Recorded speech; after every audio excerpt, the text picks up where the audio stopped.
Hello and welcome to Koth.0, your home for learning how to become a better Magic player. I'm your host, Nick Rennard, and we're kicking off with our second SOM Draft here. And opening this pack is a pretty easy pick. My favorite two pack one pick ones are Contagion Engine is definitely one of them. Worm Coil Engine is probably the other one. The two engines. I mean, they're just great cards. Contagion Engine is amazing and Infect gives you great reach. We're definitely going to pick this card, but since we're aware of that, we should focus more with the time that we have on what we're going to be passing. We're passing Galvanic Blast, which is obviously going to get picked up pretty quickly. Untamed Might, and there's some decent black here. The Bleak Coven Vampires, the Moriok Replica. So, kind of some Jund colors, red, green, and black. Invisimancer isn't too big of a signal or anything. So, red is definitely going to be picked up first, and then black or green second. But good thing that we get to take this Contagion Engine as our first pick, because it keeps us open to anything. Alright, so second pick. The things that look interesting to me, Dispense Justice I have not been the biggest fan of, although, I mean, if I already am kind of white Metalcraft, I don't mind picking those up a little bit later on. Sometimes they are great. To draft the card that best fits the card that we just drafted first, I really like the Glint Hawk. Being able to rebounce your Contagion Engine is an amazing effect, because this is already a Wrath effect on your opponent's board. Not to mention the fact that you can top deck Glint Hawk, rebounce your Contagion Engine, and Wrath their board again makes it a really powerful card. Plus, I don't think Glint Hawk is a bad card at all to begin with. We have to be aware if we pick up a card like Glint Hawk that things like Necrogen Sensor and Tumble Magnet and things with counters on them, like the Trigons, get a lot better. So we'll keep that in mind, and still passing some decent black with the Fume Spitter and the Flesh Allergy and the Black Mirror here. So we've passed some good black and, well, the Galvanic Blast, which is definitely someone's gonna go red for that.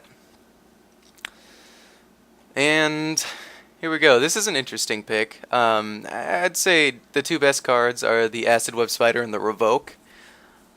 The Acid Web Spider, I guess if I had to choose one, I'd probably take Acid Web, but the fact that we're already white makes me go for the Revoke a little bit more.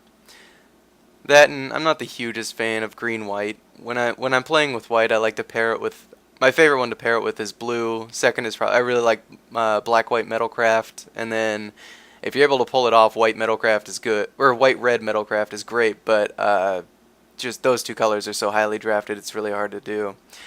We're going to go ahead and pick up this Revoke. I'm a big fan of removal. Even though Acid Web is great, I don't want to move into green just for, one card that's pretty good when we could stay on colors for a really solid, fast piece of removal.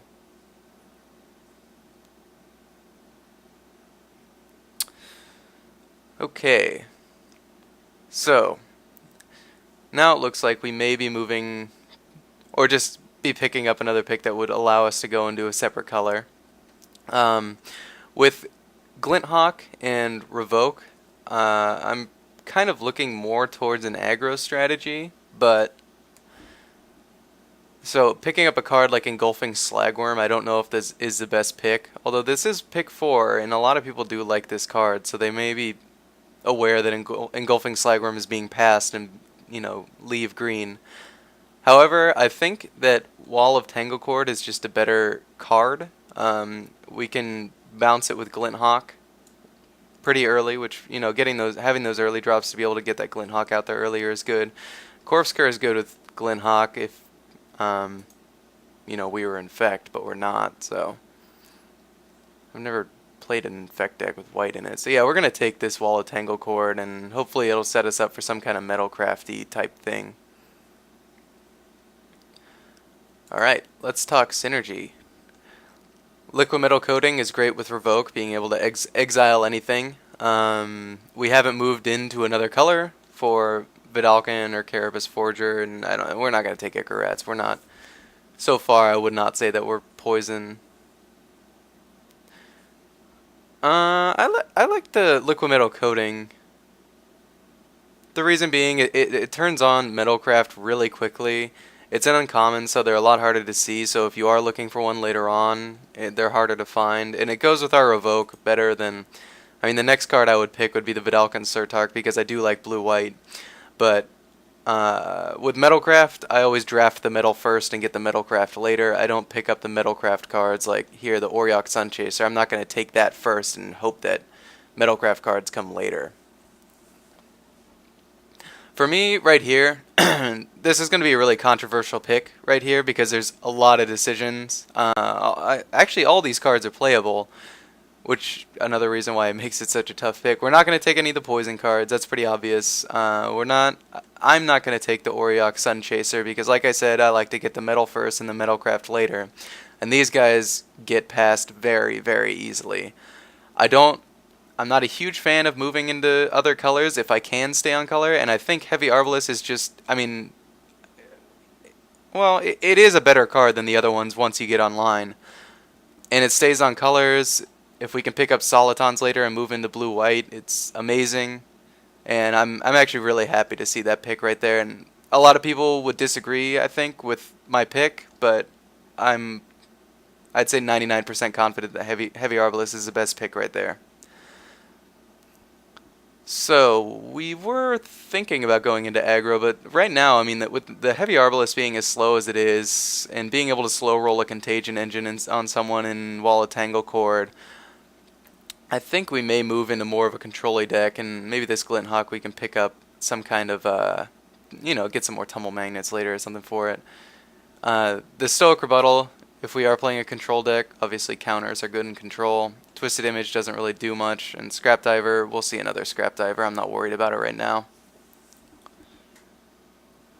Alright, so here is a card I've actually never played with and had him be amazing. I've seen him be good against me, but every single time I try to play that guy, he's just not very powerful.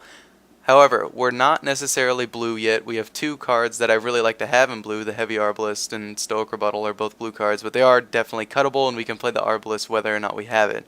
I'm going to pick up the Auriok Edgewright. Stays on colors. Sticks. It's one of the better Metalcraft creatures. 2/2 double strike for 2 is good if you get them online. And with liquid metal coating, we can get them online pretty quickly. And this pick's pretty easy. I think a lot of people might... Cerberus, Fui.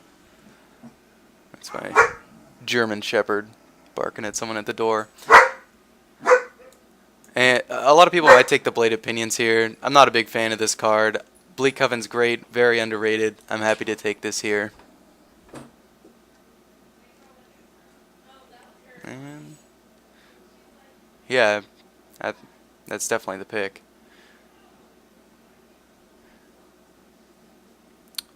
Ooh, so Flesh Allergy is a card I love, and this is interesting. I would like to take the Necrogen Sensor because it goes well with the Glint Hawk, but Flesh Allergy is one of those cards that doesn't necessarily go later on, and you also don't see it as often. I really like to take Removal first, so I'm actually going to take the Flesh Allergy, and hopefully some more Necrogen Sensors come around. And since we're considering kind of a Metalcraft theme with the Bleak Coven, the Auriok, and liquid metal coating, being able to turn it on, I'm going to take a Quarter Shield. It's a fine piece of equipment. Also good in control. Most of these cards are pretty bad. We'll just try to cut our colors. This card actually, the Golden Urn, I laughed at it when I first saw it, and I mean, it's not good, but in some decks it is playable. That's crazy that those two cards are allowed. Why would you take a land over those two cards? Well, Fume Spitter's fine. Sure.